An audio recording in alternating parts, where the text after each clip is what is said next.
Everyone, and welcome to Hervolution's and National Engineering Month NEMS Engineering the Future panel. My name is Emily and I'm here from Hervolution to present this event tonight. Please note that this session will be recorded. I'll now pass it over to Rachel to provide the land acknowledgement. Hi all. Before we begin, we'd just like to take a moment to acknowledge that we're coming to you from Toronto, which is Dish with One Spoon territory. We respectfully acknowledge the past and present traditional stewards of the land and their unique role of the life in this region. Toronto is on the traditional territory of the Anishinaabe and Haudenosaunee and the Wendat peoples, is covered by the Treaty 13 with the Mississaugas of the Credit First Nation. We pay our respects to their elders past, present, and emerging. As settlers, we're grateful for the opportunity to live, work, and play in this territory. Thank you all for joining us tonight. Starting off today's event, we'll give you an introduction to Hervolution and the work that we do. After that, we're going to launch into our Engineering the Panel session, where we will hear from women in engineering, how they got started in their careers, and how to foster collaboration to reach 30 by 30. At the end of the panel session, we will open the floor for Q&A session, so you have the opportunity to ask our wonderful speakers your own questions. During the session, please keep your mic muted, just not to interrupt the discussion. Questions can be added in the chat box, and we will address them at the end of the presentation. I will now pass it back to Rachel to do the intro to Hervolution. All right. So Hervolution is an award-winning organization that focuses on inspiring girls to embrace STEM careers. Our goal is to create opportunities for the next generation of women in STEM by connecting them with education and leaders, particularly youth from underserved communities who need it most. Hervolution was founded in 2013 by Doina Michel and developed STEM programming for young women and has impacted over 4,000 youth throughout various programs. Our Go STEM program and the week it runs has been recognized by the Mayor of the City of Toronto as Go STEM Week. This program allows girls to explore technology in a fun and engaging way. Last year, the program focused on various careers in the STEM field, and some of which are not most talked about. STEMming Up is another program we're very proud of. It focuses on preparing young women for post-secondary education and careers in computer science while developing business skills to add to their portfolios. So far, our impact has resulted in students achieving employment in STEM roles with companies such as BMO, RBC, Shopify, Mount Sinai Hospital, in addition to being accepted into prestigious universities, and some winning aspiring computing awards for their work and involvement in competitions. We find that in order to break barriers, we must develop solutions for young women from all backgrounds, particularly those who don't generally have access to opportunities in high school, to help them discover and embrace STEM careers. Now that you've heard a little bit about us, we'd like to get started with our panel session. So I'll pass it back over to Emily to do a round of introductions. We're so excited to introduce you to our first speaker, Rashmiya, Practice Lead Fire and Electrical at 30 Forensic Engineering. Rashmiya has 10 years of experience specializing in fire origin and cause investigations and electrical failures. Her expertise is in electrical equipment fires, explosions, and electrical failures. Additional experience with infrared thermography, x-rays, and electrical quality control assurance. Rashmiya, would you like to say a few words of introduction? Yes, Emily, thank you. Hi, everyone. Thank you so much for having me on this panel. I'm very excited about the conversations we're going to have today. My name is Rashmiya. I'm an electrical engineer and fire investigator at 30 Forensic Engineering. 30 Forensic Engineering is a consulting firm full of scientists and engineers that work together with hired by insurance companies and law firms to scientifically answer why an incident or failure may have occurred. Because this can include a wide range of engineering concepts and issues, we have a wide range of disciplines at our firm that go from, electrical engineering, environmental engineering, and all kinds of sciences that work together to address these failures and incidents. And we work, right now my role is I'm the lead of the national team of the fire and electrical team at our firm. And that means that we work across the nation in our different offices, which include Toronto, Ottawa, Calgary, and Vancouver, to work with many of our clients on cases and to sort out what kind of things led to a failure or incident. Great, thank you so much. Also here with us today, we have Chickadee, Vehicle Infotainment Developer at General Motors. She holds a Bachelor of Engineering Honors degree in Mechatronics Engineering from Ontario Tech U and explored psychology during her time at university. Her fascinating curiosity with the human mind and technology has led her to pursue paths in the fields of communication, international education, and engineering. As a young professional discovering her path to impact, Chickadee aims to synergize engineering, technology, and psychology to positively transform individuals in our world, one curious mind at a time. Chickadee, you have the floor. Thank you so much, Emily, for that beautiful introduction. Good evening, everyone. My name is Chickadee, and as Emily mentioned, I'm a vehicle infotainment developer at General Motors. And what that is I basically work on the applications in the vehicles. And I also am responsible for providing quality software that is safe, that has its integrity and is reliable to our customers. And GM is a company that's at the forefront of innovation and also revolutionizing the vehicle and the automotive industry. I'm very happy to be here and I look forward to having an amazing conversation and learning with every single person. Thank you. Thank you. And last but not least, we have Kingva Lawson Jack. She has a, Kingva, Human Factors Engineer and Project Engineer at Nuclear Promise X. She has a bachelor's degree in chemical with environmental engineering and a master's degree in safety and reliability engineering. She is currently studying for a PhD in industrial engineering, human factors at the University of Toronto. Kingva is passionate about mentoring young girls in STEM and breaking the bias.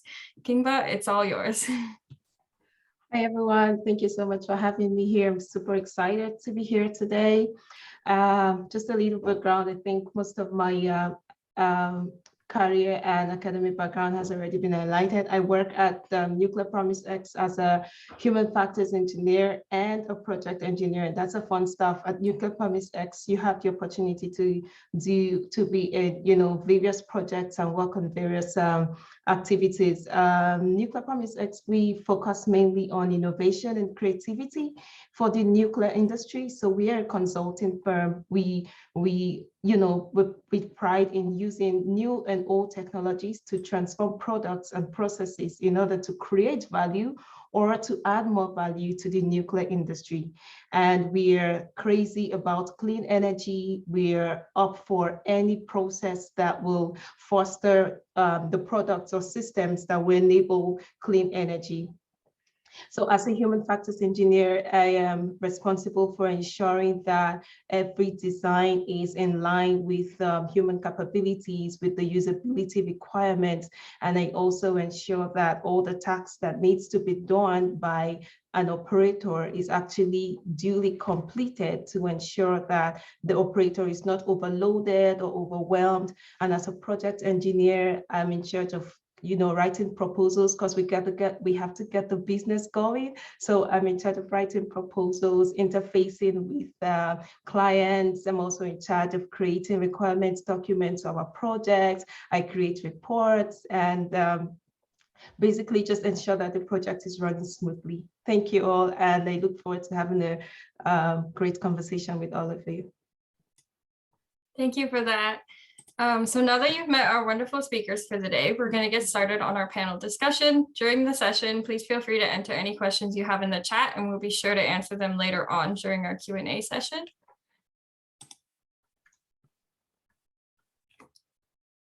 So the first question that we have here was, how did you decide to enter your career?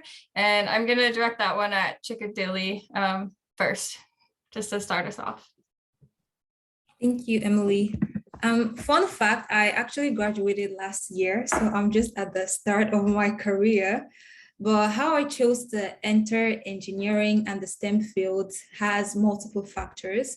But one of the most important one was my mom and my dad.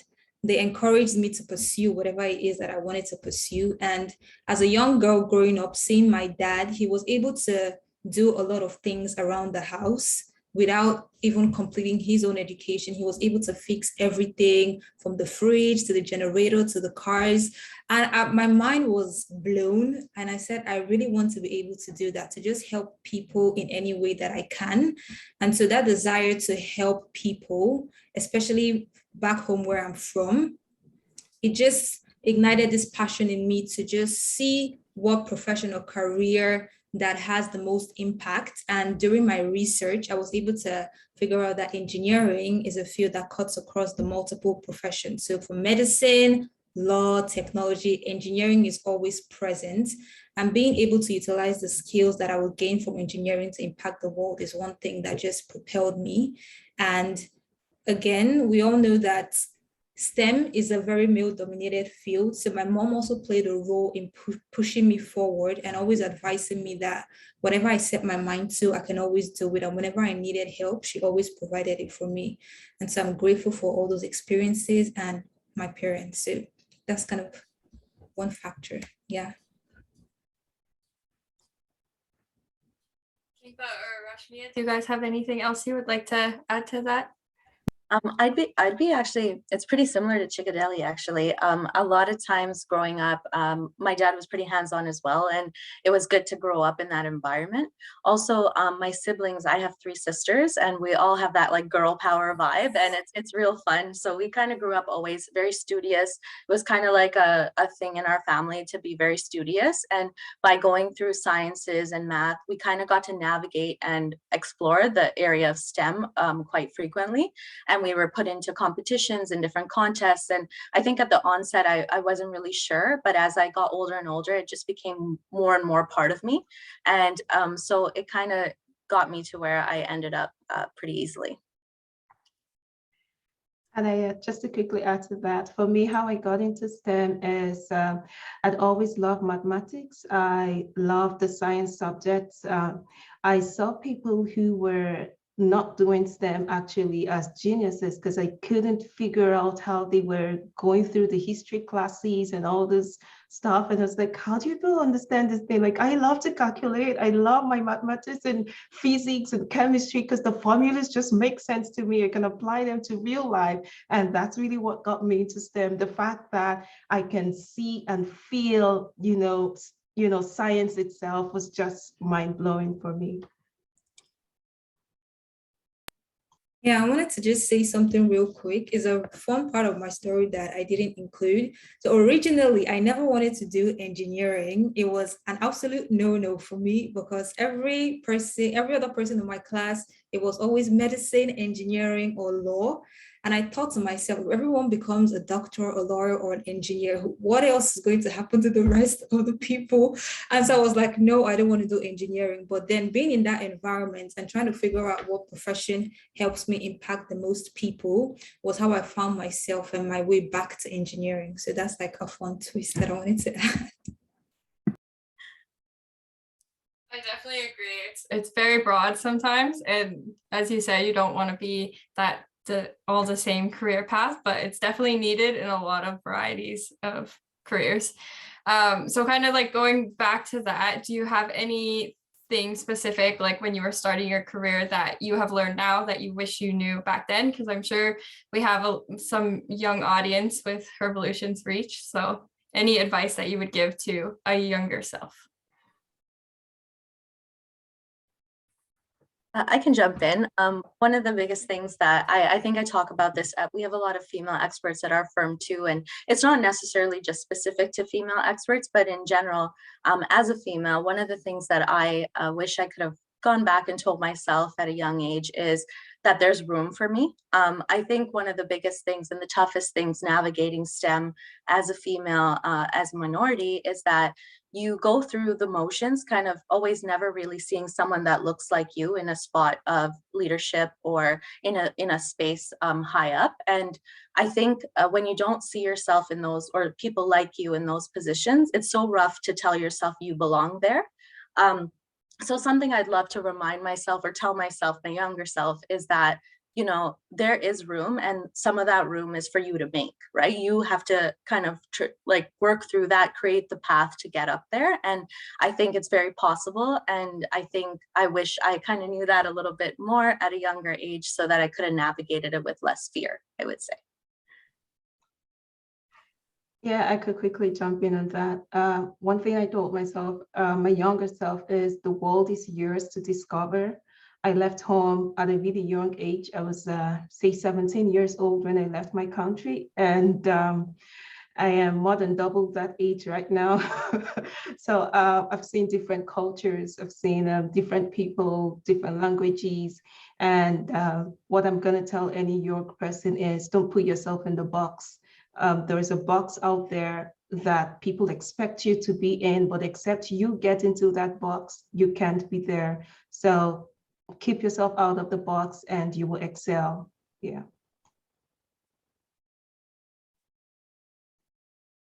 Chickadee, did you have anything to add, or do you want to move on to the? So the last thing I'll add is in line with what Kingva was saying, please always try and never let anyone tell you what you can and cannot do, because the power is in your hands. Like they were saying, when I was in university, it didn't really matter to me whether I was the only person that was a female in class, because my focus was solely on just doing good and just making myself and my parents proud, because education is an investment. And so the way I saw it was, instead of internalizing all the false narratives or the negative narratives of, oh, there's no place for me, I actually used that to propel me forward, saying if they can do it, I can definitely do it. And I always saw myself as an individual contributor to whatever environment that I was in. So trying to always show up and be my best in all that I do was something I would encourage, is something I would encourage every single person. If you're going to do something, do your best at it and just keep growing. So that's it. Thank you.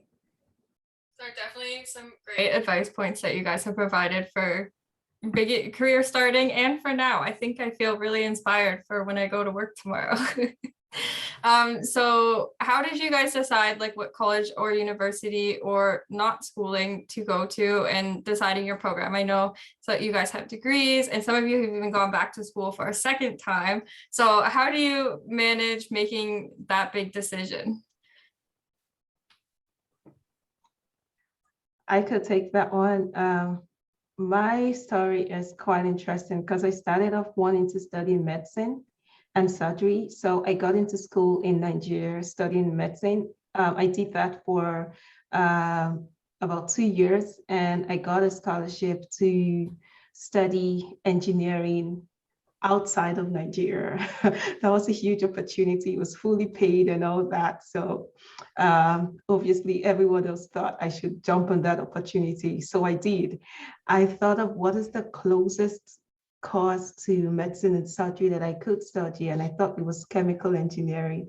So from there, I went on to learn more about safety, because everything I wanted to do had to have an interface with humans. I wanted to, help humans, keep humans safe, make sure people are not dying, make sure work is done in a way that you go back home to your family. So I got more interested in safety, make sure that the systems are well designed. So I went into safety engineering. And during my safety engineering master's program, I learned about human factors. I'm like, wow. So like, there is still the human component in engineering. So the deeper I went in, I started learning about human factors, how do people think, how do people interact with the system and all that. I got really fascinated. I wanted to learn more. So I jumped into a PhD in human factors. So that's like how my story went all the way from medicine and surgery into human factors engineering. Yeah. Mine wasn't such an interesting story like Kingva's. Mine was really, I had a few universities in Toronto that were really, very well known. I ended up going to the University of Waterloo. My sister did engineering at McMaster. She's 5 years older than me. And so she was like, Waterloo's really great for engineering. Maybe you want to try that, comes with co-op positions. And so actually through that co-op find is how I even ended up at the career I'm at. And I've been here for eight and a half years. So it ends up sometimes the opportunities you take and the things you say yes to end up leading you to the places that you end up loving and enjoying. So it's a simple journey, but it was a lot of saying yes to things that I otherwise probably would have been a little reluctant or scared to do. Thank you for sharing, Rashmi. My journey, as an international student, it's quite an interesting one because when you're an international student, you have a lot of options. So you're not just looking at within your home, your country, you're also looking at outside countries. So mine boiled down to what universities or what countries offered better options for international students, and also the cost, because I was leaving my entire family, home, friends, everything behind just to come pursue this new post-secondary journey. And I was able to just weigh out the pros and cons. And I saw that Canada had a very, very good and promising path for international students. And how I was able to narrow it down to my specific university, Ontario Tech, was the program I was applying for is mechatronics engineering. And at the time of my application, there were not very many universities in Canada that offered that program. So that helped me a lot because sometimes I can be indecisive. That helped me a lot in just narrowing down the options, and just from comparing other factors, I was able to just say, okay, Ontario Tech University sounds really good to me. And I saw a picture of the library and I was like, yeah, I have to go to that university. So that's how I found myself at Ontario Tech University. Great, thank you all for sharing. Were there any challenges that you guys had faced along the way? And if so, how did you overcome them? I found school a lot harder when I got to university in comparison to high school. I think when you're younger and you go through high school, it's like it's such a simpler time, and you work through your courses with no trouble whatsoever. You barely have to try sometimes, and then you go into university and it's a complete shift. And I think you're also discovering yourself in your early 18 and 20. You're really learning who you are, what you're about, what really drives you, what your passions are. And while you're learning all these personal things, you're also going through such a dynamic change in schooling.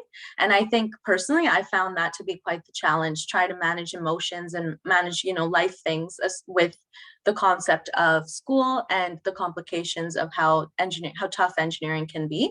And a lot of it is in discipline. And I think that was the biggest thing I took away from it. Like, with no discipline, with no efficiency, you actually end up struggling a lot in school, and you learn to become such an efficient studier. And before, I'd be like book to book and I'm fine. If I read one end of the cover to the other, I'll be good. But the books are this big, and so you can eventually do that. So it's a lot of learning how to be efficient at studying. And I found that was a true challenge to me. And then going out to the real world, you realize like school is one thing, and the real world, you really could excel because it's a combination of doing well in school and being technically sound, but also having a lot of soft skills and understanding how the two worlds kind of mesh to form the job that you're doing. So I think it's been quite the journey, but in a cool way. You kind of can learn to overcome it through that whole process. But yeah, I struggled for sure in my early university years. I agree with Rashmiya 100%. And when she was just saying her points, I was nodding uncontrollable because I literally have discipline in my room. I look at that every single day. But with regards to the challenges that I faced when I was in university, because I've taken time to reflect, one thing I would say was having good people around me, because engineering is a really challenging major, is a very challenging program. And even after you come into the profession as an engineer, there's so many people that their lives depend on you, the safety of the products that you're putting out. So in school, having good people around me to just, motivate me and keep me pushing was something I found hard, because there's a particular example where in my third year, things had gotten so intense. The courses were coming, there were the projects and everything, and I felt so tired. I wanted to give up. I was thinking of dropping out.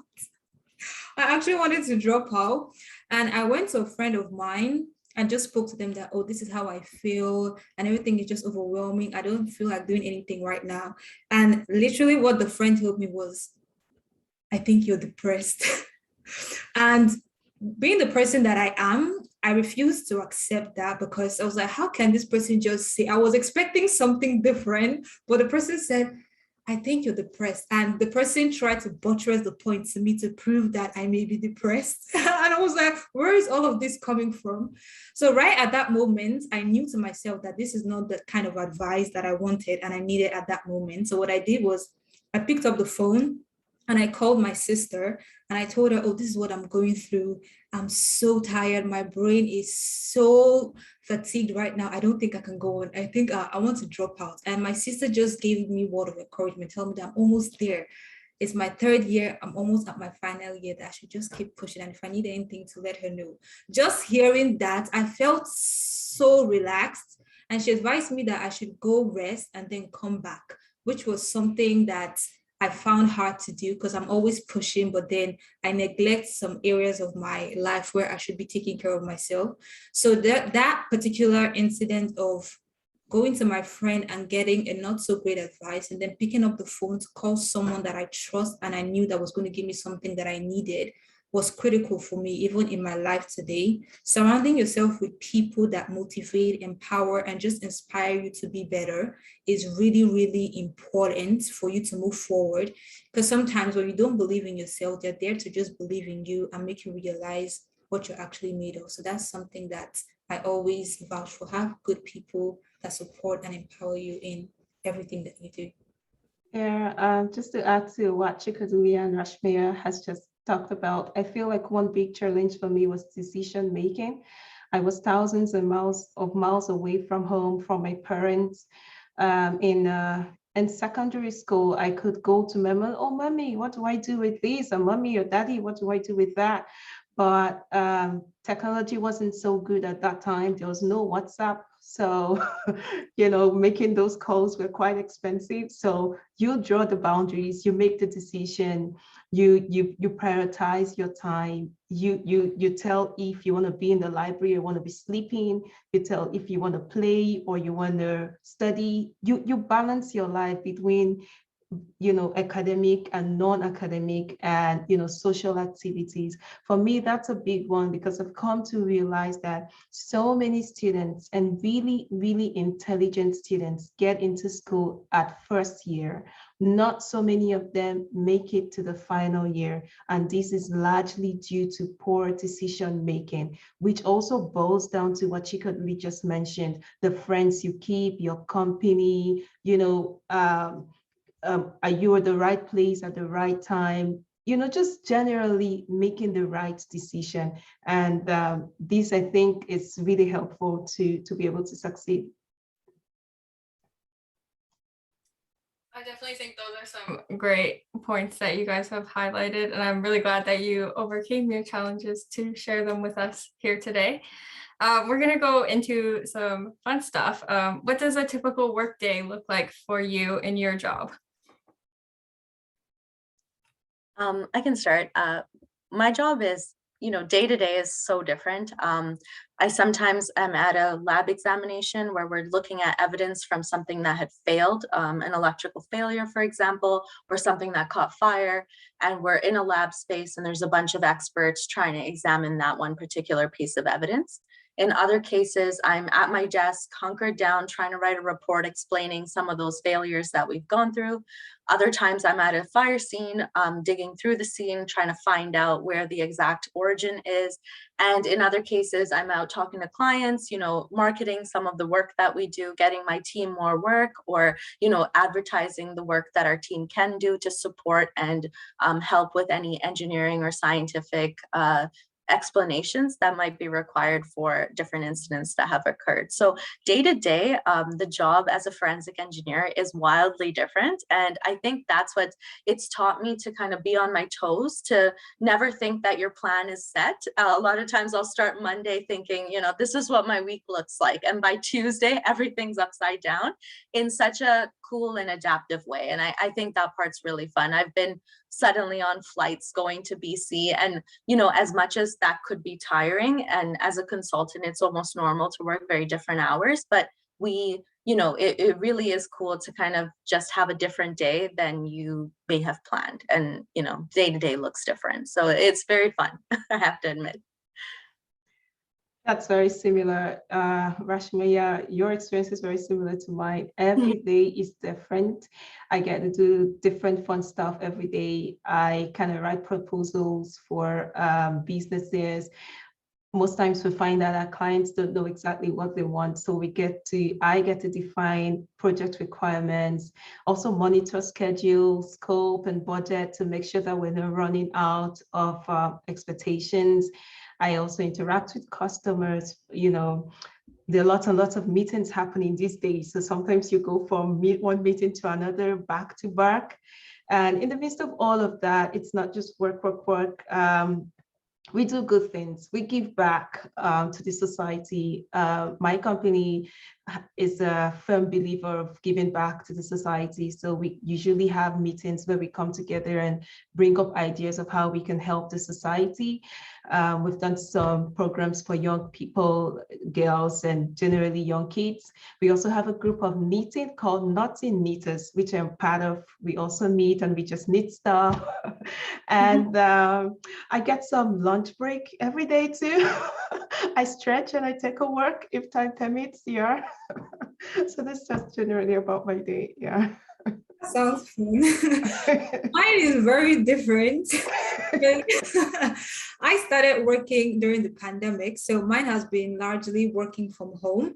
But on a day-to-day, I have some consistency in the sense that I'm writing hundreds of lines of code and testing the apps. So sometimes I'm able to do hardware, software integration. So when you write a code, you test it to see that it actually works as it's supposed to on the hardware, and you do all the debugging. That's fun, but it's a lot of brain work. Sometimes I'm physically able, but my brain is just tired.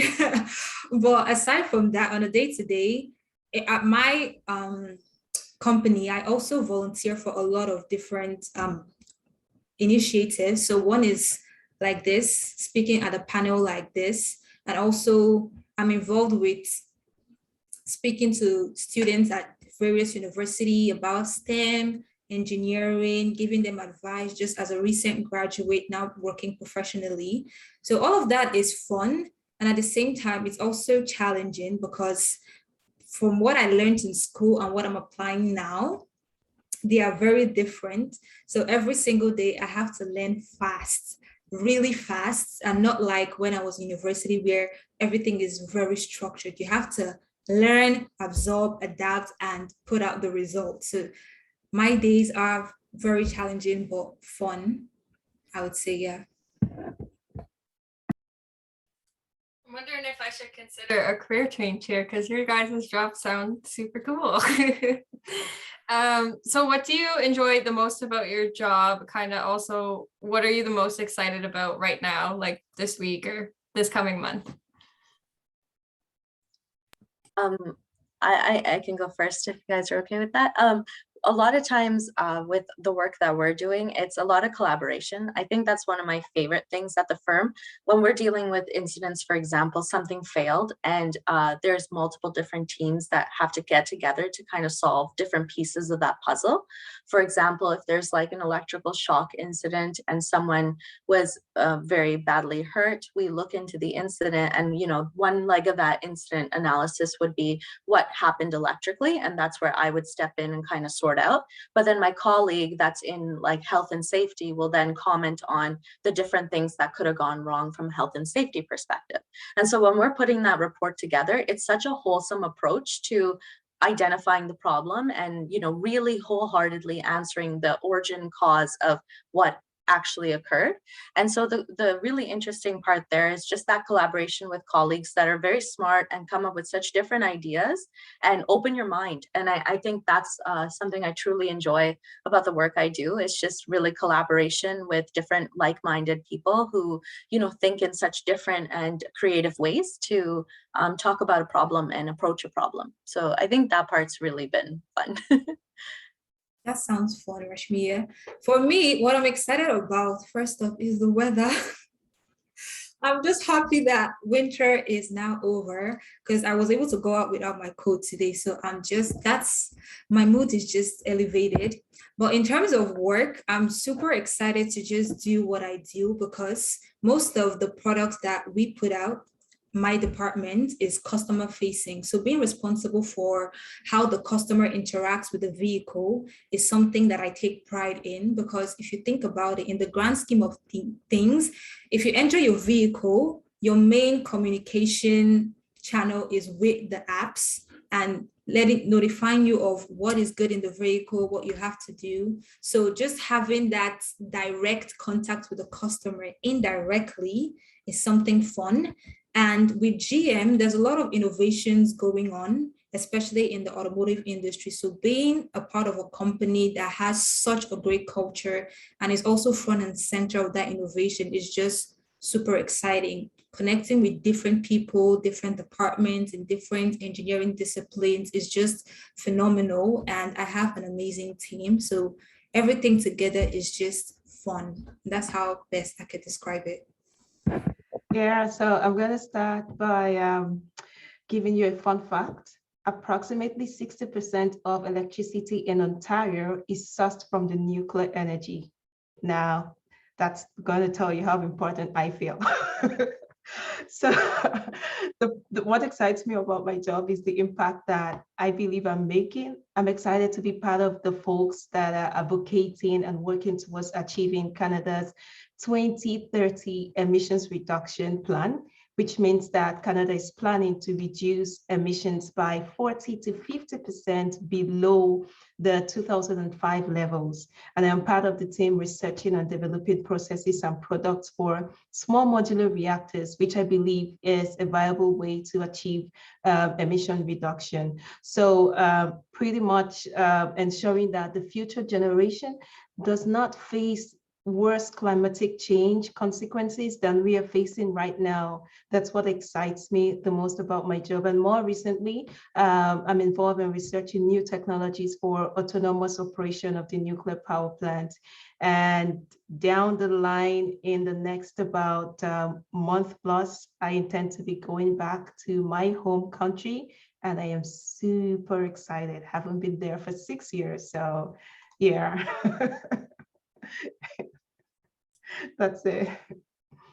Once again, I think your jobs are very cool and exciting, and I might have to look into the career change now, because it sounds like you guys all work at some really wonderful places. And of course, the personal aspect of the good weather and going back home is also very exciting things for this upcoming year. Is there something that surprised you about your job when you first started? Okay, I could go first. You all unmuted so fast. So yes, I was very shocked because transitioning from university to a professional life was very different for me, because the notions I had as a student coming into the workforce wasn't what I experienced. For example, one was my team. It's just I had thought earlier that just coming in, they'll have all these expectations of me and I would be required to do something, and I have absolutely no idea what I'm doing. But my team has just been so supportive. Everyone is encouraging to learn. My supervisor is also a woman who inspires me a lot. She constantly pushes me and is also bringing me forth to situations and opportunities that challenge me, just to ensure that I'm growing. And my team, I just keep saying my team because I could not have asked for a better team to start my professional career. And one other thing was the company culture at GM. Everyone is so there for each other. And in my day to day, I'm constantly surrounded with amazing powerhouse women where we elevate, empower, and just motivate each other to reach for the stars, shoot beyond the stars. And we just share our victories, our learnings, and just encourage each other. So that's something that surprised me, because I've always heard like different stories. So when coming into that environment that was very welcome, it just allowed me adapt and also flourish. So I'm happy and I'm grateful to God for that. That's awesome. I think it's similar. at our firm, it's similar where there's such a nice company culture. It's a tight-knit firm with about 60 employees, which gives you a lot of room to really get to know each other, which I thought was really a surprising thing coming out of school. You don't expect you'd enter a workspace where you would feel that comfortable. One thing that really, really shocked me was because it's a consulting firm, you're given a billable rate, you're told you're an expert, and you're still navigating what that looks like for you as a new hire, as a person straight out of school. And I think that was something hard for me at the onset to be like, oh, could I do this? Am I cut out for this job? Like, am I an expert? And I think as years go by, and I've been at the firm for now 8.5 years, and I think just after all that time, I realized it's a constant learning game. You're always learning. You're just so, I think at the onset, you just want to be perfect. And I think part of learning is just telling yourself, like, it's okay. You're going to make mistakes. You're going to fall. You're going to get up. And you're going to have people on your team that you can turn to who have been through similar situations. And I think that whole concept of not having to reinvent the wheel and just being a little bit vulnerable about the things you don't know and being open about the things you still are willing to learn is like what I really learned. And I think I was shocked to learn that, yeah, you don't have to know everything, right? When you're out of school, it's still a navigating thing, and it's a constant thing, constant learning, constant studying, constant getting better. And I think that's a refreshing thing as you get older to realize, like, oh, there's no ultimate place to be. You're just getting better every single day. And I think that was a nice but good surprise. Yeah. That's good, Rashmaya. For me, like, it's just the flexibility of my job. We have like different projects that we work on in Nuclear Promise X, but before you're put on a project, your lead will come to you and ask you, is this something you would like to do? I mean, who does that? Like, you just get put on a project, like, okay, you're working on this project and that's it. This is what you have to do. But for NPX, you'll be asked, do you like to work on this? This is what it entails. And this, we think it matches your skill set. If you don't like it, we'll put you on another project. And I'm like, that for me means a lot. It shows that the company respects your values and what you would like to do. And also, like Chickadee and Rashmir said, is support system. For me, it's mind-blowing. I'm a firm advocate for women, and I have a really excellent mentor who is actually in this meeting right now. I just want to really recognize her. Krista, thank you so much. She's been so supportive of my entire career. She's been right there for me. So like just supporting, just having a team that supports you. They're like your biggest fan, and they're just rooting for you and encouraging you to keep going hard. They are not challenged by your success, and that's a huge one for me. Thank you. I can also definitely agree with all three of you that a support system is very important to help build you up and help build each other up. So yeah, that's some great advice. What skills do you think that are important for someone who is interested in a career like yours?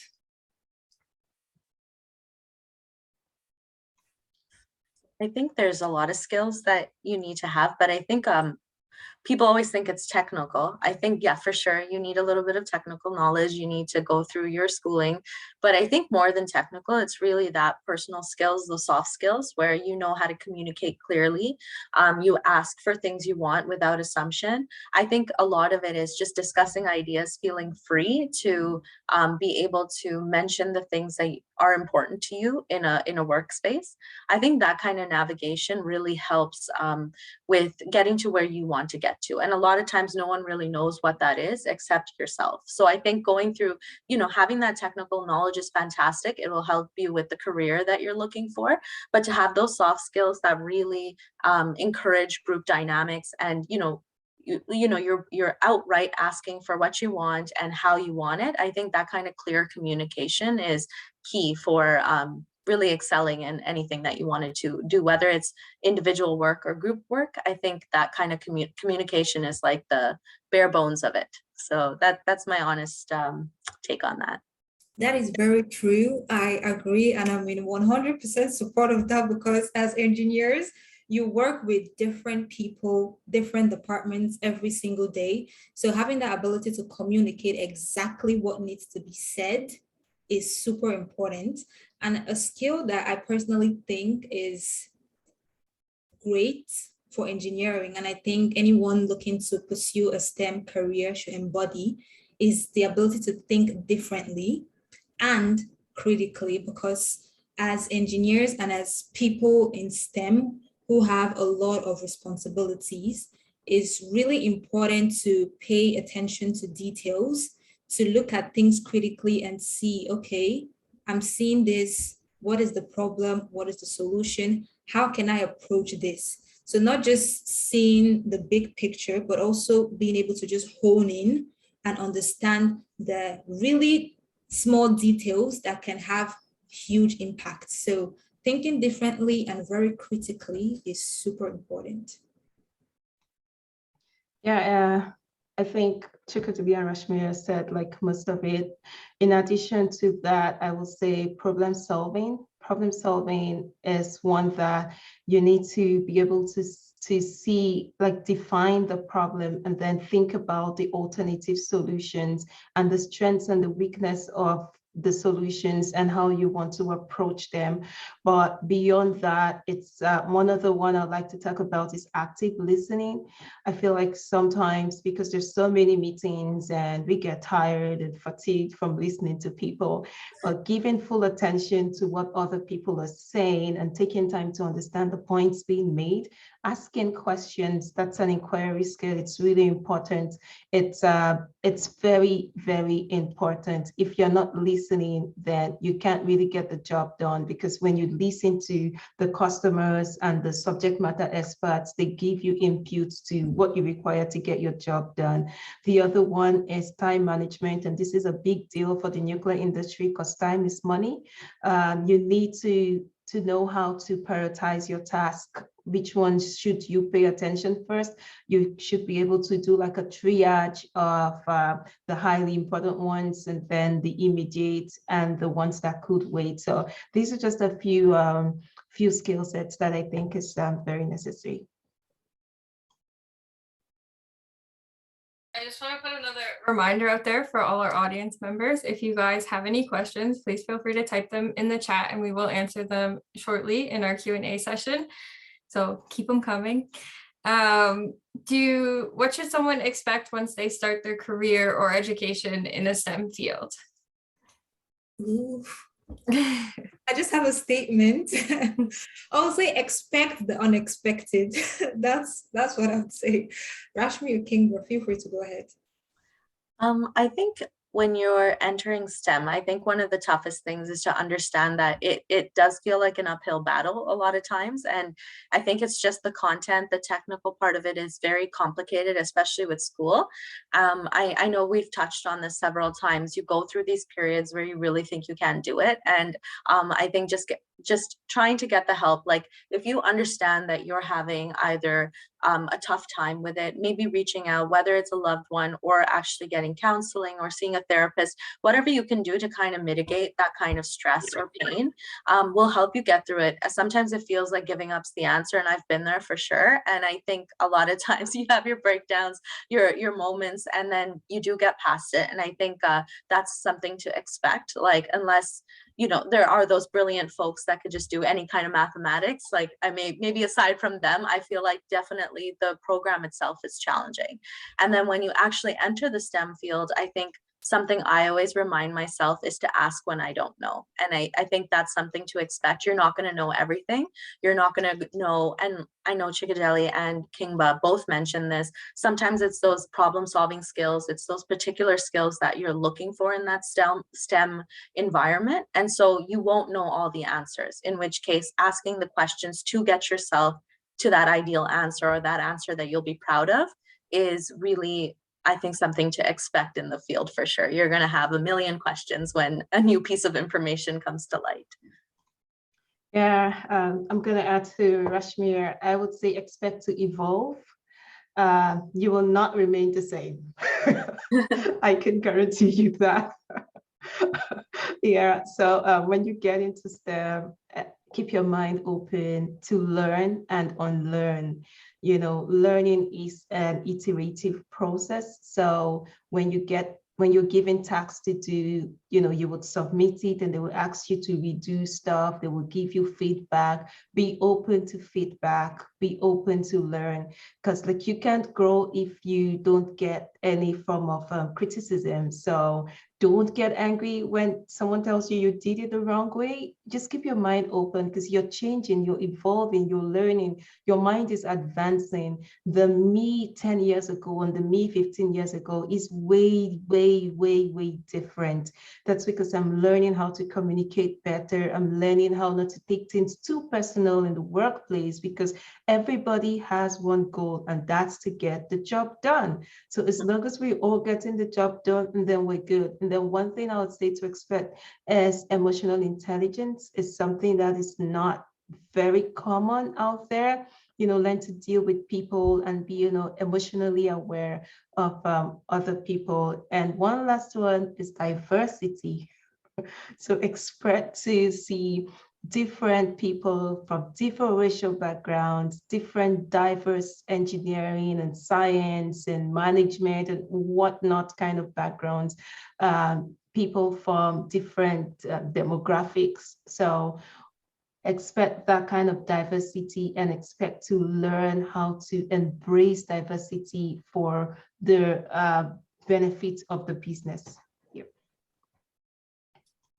I can definitely agree with all of your points. Sometimes it's really hard to be brave to ask those questions and to be open and receptive to feedback, but it's definitely what everybody needs to help themselves grow and like further on their career paths. Going back to you and your careers, what is the most impactful memory that you have of your career, and why is it that way? So I'll start with this one.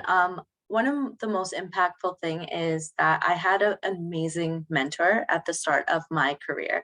And, I wasn't sure if forensics was for me. I wasn't really sure what it was at the onset. Like it seemed interesting, but I didn't know enough of the in-depth day-to-day type of work. And my mentor took a lot of time to actually teach me exactly what I'm supposed to do and how it all functions, and just was patient with the learning process. And I think that was very impactful for me. So one of the things I would suggest for anyone who's looking for a particular job is, if you know that the person you're going to be working with more day to day is someone you relate to, resonate with, and could teach you and take that time to teach you very profoundly, I think that is a real big win at the onset of your career, because it'll set you right for kind of continuing on. And when you're ready, you're ready to fly out of the nest, you have someone that has given you a foundation that you could really rely on. I know that's not always in people's control, but I'd say search deeply and far for it, for a person who's going to really, really try and teach you. And I think and continuously teach. But like I was saying, it's a constant learning thing. But at some point, especially at the very onset of your career, it's so nice to have that kind of support technically. So that was very impactful for me. I guess I'm going to go next. So one impactful aspect of my career goes right back to when I first got out of the university about 12 years ago. I went for this really interesting interview. It's like an exam and then the interview immediately back in Africa. With the way the job market is, we were over 200 students who went in for that interview. So after the exam, they had told us they just wanted to get 11 people out of the 200. So after the exam, 21 people passed the exam. And I was the only female among the 21 males who would be going into the interview to be screened to get the next 11 people. And I kid you not, the person who called my name said, Kingva Losinjak. I stood up and I was like, that's me. And the person looked at me in disbelief and in shock. And he's like, no, I mean Kingva Losinjak. I'm like, that's me. So it was strange. So I went into the interview. I came out as the best in the interview. I had different departments in that organization saying, oh, I want her, I want her. That moment for me turned my life around. It made me realize that you can stand out. You can definitely stand out. There's room on top. There's lots of room up there. So don't get clouded by, there are too many people in there, or there are too many males in there. I saw people who had so much more experience. And there was this particular guy who then had a master's in chemical engineering. And I only had a bachelor's in chemical engineering. Like, who's going to take me anyways? I just have a bachelor's. And there's a common saying in Nigeria from parents, they're going to say to you, the person who is doing it doesn't have two heads. So it's a very common saying. Every Nigerian parent says it. So I'm going to say that to all of you out here, like the people who are excelling don't have two heads. Go for it. If you can dream it, you can achieve it. Thank you. That's beautiful, Kingva. Thank you so much for sharing. For me personally, I'm just starting out in my career, and I believe the best is very yet to come. But something my mom always says is to shoot beyond the stars, and that the stars are my starting point. And so that's also what I would tell everyone here. Whatever it is that you want to do, it may seem so out of reach or way out of left field, but whatever you set your mind to do, you actually can do it. And the saying that Kingva mentioned about them not having two heads, I'm also Nigerian, and Kingva was my mentor right after university. So her saying that they don't have two heads, I've heard my mom always says it. So that's why in anywhere that I go, I'm always telling myself if they can do it, then I can do it, because we all have one head. So yeah, thank you. Those are some great advice points. Yeah. Continuing on with like the theme of this panel session is like future of engineering and furthering that. How do you think that we can continue to advance and improve the representation of women and girls in STEM fields? I could go first. So I'm a firm believer of grassroots initiatives, outreach to schools and communities, catching them young, programs like this that helps girls see, the figure that they want to be, mentorship. Chickadee just talked about, the mentorship relationship we have. I also have mentors that I look up to. So these are like avenues where girls can actually be mentored and brought into STEM to ensure that, we achieve that 30 by 30 goal. Yeah. Definitely. I think no matter what age you're at, finding a mentor and having a mentee is always such a nice balance of things. I find I have mentors that kind of came about unofficially. One of my colleagues, his wife, is a fantastic leader, and she is in engineering. And, I was telling him I'm struggling. I can't really find a mentor, and I'd love to chat with someone about how to navigate things. And he put me in touch with her, and we had a wonderful conversation. And sometimes it comes organically, where you chat about what you are looking for. You try to scavenge to find somebody that actually fits what you want to talk about. And now with LinkedIn, you can really go through profiles and you can see who really matches something that you're aspiring to do or want to do. And a lot of people are very open to conversation. I've had people who cold message me asking like, hey, I'm really interested in what you're doing. Do you mind having a chat? And I'm all for it, because I think that spread of like being there for somebody else, just like women before us were, is the only way we're going to go through this and get 30 by 30 and goals like that actually achieved. And I truly believe in like partnerships and mentorships, programs like these and conversations like these that really are eye openers to young females and, females already in the working world. So yeah, I'd say mentorship is key there, and trying to find different sources, whether it be colleagues, friends, whoever you can, to get those types of mentors in your life. Yes, so Kingva and Rashmiya have said really good points, and I just want to echo it about mentorship and just outreaching. And with mentorship, it doesn't just have to be someone within your circle. You can also get mentorship by reading. listening to conversations. And that's one thing I also do. If I see someone really fascinating that I'm like, this person has something that I really want to do, or this person knows something that I really want to know, I reach out to the person. Rashmiya mentioned LinkedIn, and LinkedIn is one of my holy grails, because right after university, as an international student, things are a bit different compared to our counterparts that are Canadian and our domestic students. So it's like creating that network and having that connections with people that can guide you through the industry in the Canadian market was super important. I'm someone that graduated with the highest distinction in my department. And so having the courage and just having a strategy to be able to market myself so that I could get a good role after school was something that was super important to me.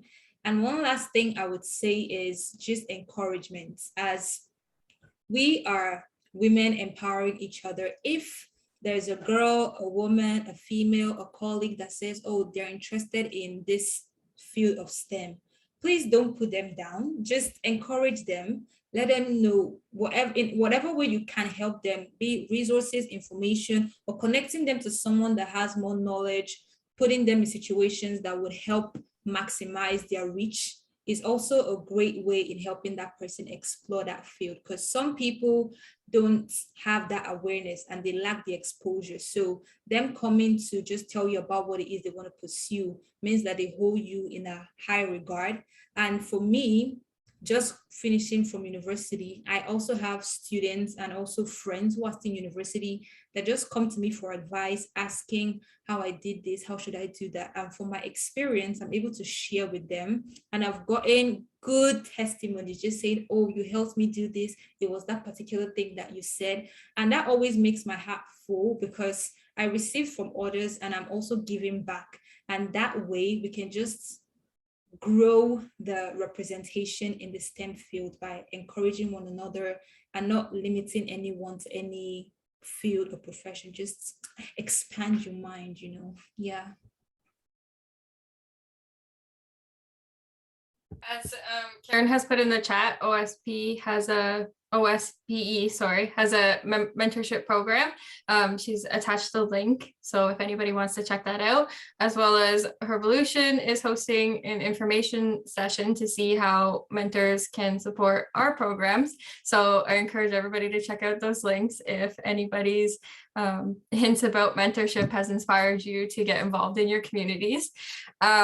Our next question, I just want, for those of you who don't know, 30 by 30 is Engineers Canada is the national goal of raising percentage of newly licensed engineers who are women to 30% by the year 2030. 30% is universally held as a tipping point for sustainable change. Reaching 30 by 30 will help drive the shift in overall membership of the engineering profession, and more women continue to enter the profession. So to you guys, our wonderful panelists for today, what does 30 by 30 mean to you, and how do you plan to contribute to this initiative moving forward?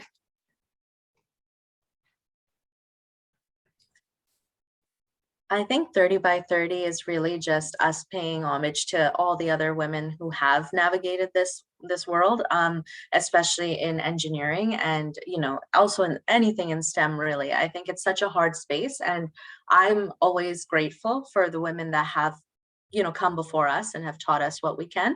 So 30 by 30 is really like a pay it back for me. If there's anyone that is interested or has reached out, I think that one by one solution is really how we're going to get there. And I think by traveling those not so often traveled roads where you're finding your own unique path in the world of STEM will just help the people behind you to also have an easier path there. So I think that's kind of how I see it, and my take on 30 by 30. I think it's really just encouraging others and letting them know they can come to you, and same way you find others that you can go to navigate that world. Yeah, thanks, Rashmi. Yeah, I think that for me, it's based on the research that the number of women in engineering and STEM career is dropping, and that's not what we want. We want that to increase, and I believe that's what 30 by 30 means. So I'm studying and applying it to myself first. I'm on the path to getting my PNG license, so I'm learning from the people who have gone before me, and I'm applying it to my life to get that. And also, just like Rashmi said, just to buttress that point, women for women, when you find a woman in a workplace, it's your responsibility, it's my responsibility to encourage her and support her. And that's only because we understand our struggles and our hustles better than any other gender would, you know. So if you're a parent, if you're not a parent, or whatever it is, you can help. Like, I'm a parent, I know the struggles I have with, you know, having a toddler and working full time. It's not one of the easiest ones. So just supporting each other is that's my whole understanding of 30 by 30, bringing people into engineering and not taking them out of engineering. Yeah. That's beautiful, Kingva.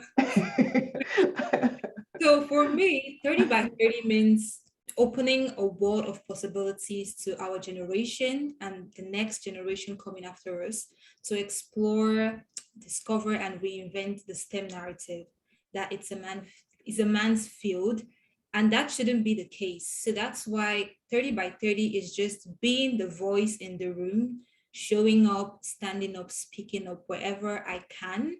And also taking it upon myself, because I believe whenever we want to have change, change has to start from you. And just by doing your own part together, we can make an impact. So 30 by 30 is just showing up, being the voice, and just leading others wherever that you can. Thank you all for sharing. That about wraps up our panel session for today. So a huge thank you to all three of you, Rashmia, Chickadee, and Kingva, for that wonderful and engaging session. We're now going to enter our Q&A session, so please feel free to type any questions in the chat and we can read them out for you. I don't think we've received anything yet, but I did see Jasmine had put a link for WCT's mentorship sponsorship program as well. So I strongly encourage all of you guys to check out those wonderful links that everybody is sharing today. While we wait for questions for our speakers, is there anything that we haven't touched on today that you would like to share? I know we've covered so much, but if there's anything that you can think of outstanding, please feel free to share while we wait.